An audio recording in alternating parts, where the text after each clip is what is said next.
Pinangunahan ni DPWH Secretary Vince Dizon ang pag-i-inspection sa flood mitigation program sa Marikina City bilang bahagi ng pinigting na paghahanda sa panahon ng tag-ulan. Naging matagumpay naman ang isinagawang Oplan kontrabaha sa isang creek sa Tondo, Maynila. Yan ang ulat ni Bernard Ferrer. Mas maaliwalas. Ganito na ngayon, paligid ng Marikina River matapos ang pinaigting na flood mitigation program ng pamahalaan.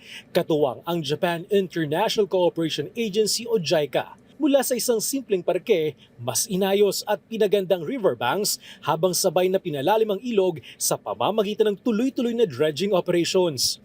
Layunin nitong palakasin ang kapasidad ng ilog na sumalo ng tubig lalo na tuwing malakas ang ulan at may bagyo upang mabawasan ang banta ng pagbaha sa mga kalapit na komunidad.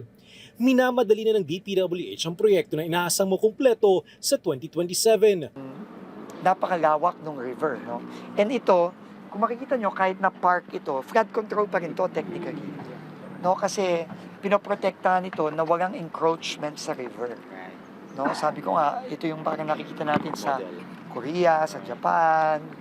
Personal ding ininspeksyon ni DPWH Secretary Vince Dizon kasamang lokal na pamahalaan ng Marikina at iba pang opisyal ang konstruksyon ng sumulong culvert pipe na ngayon ay mas malaki ang kapasidad para sa mas maayos sa pagdaloy ng tubig. Kasi ito na ang ginagamit ng ibang bansa. So dapat ito na rin ang ginagamit natin. So mas malaking tulong. Mas mahal nga siya pero mas mabilis siya. Wala masyadong disruption sa mga kababayan natin.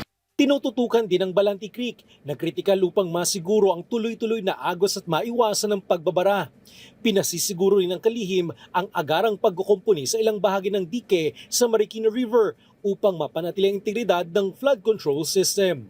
Samantala, naging matagumpay ang isinagawang Oplan kontrabaha ng pamunuan ng North Luzon Expressway o NLEX sa Maligaya Creek sa Tondo, Manila. Bahagi ito ng suporta sa programa ni Pangulong Ferdinand R. Marcos Jr. sa pagbaha. Bukod dito, nagsasagawa rin ng kalintulad na programa sa Estero de Tutuban, Estero de Sampaloc at Estero de Valencia na target makumpleto bago pa man ang tag-ulan. Bernard Ferrer para sa Pambansang TV sa Bagong Pilipinas.